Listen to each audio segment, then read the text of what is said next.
এটা হলো গিয়ে ফার্স্ট 1 লক্ষতে প্লে বাটন, তারপরে 10 লক্ষতে গোল্ডেন প্লে বাটন। এটা মনে হয় কততে আছে জানি না, এটা আছে যে শুধু টাইম বলবো, এটা কিছু একটা আছে, আমি জানি না পৌঁছাবো কি পৌঁছাবো না, কিন্তু যেটা পেয়েছি আমি সেটাতে অনেক অনেক খুশি। 1 লক্ষ সাবস্ক্রাইবারে ফাইনালি প্লে বাটন, এই যে প্লে বাটন।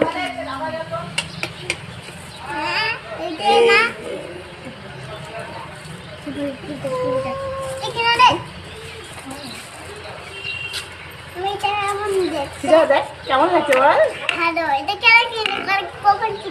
কিনে নি, এটা অ্যাওয়ার্ড, ইউটিউবের অ্যাওয়ার্ড। তুই মন কত খুশি? খুশি কত? আমি দেখেছি মোবাইলে। দেখো আমার নামটা। মা মা আমি ফোনে দেখেছি, এগুলো আছে ফোনে দেখেছি।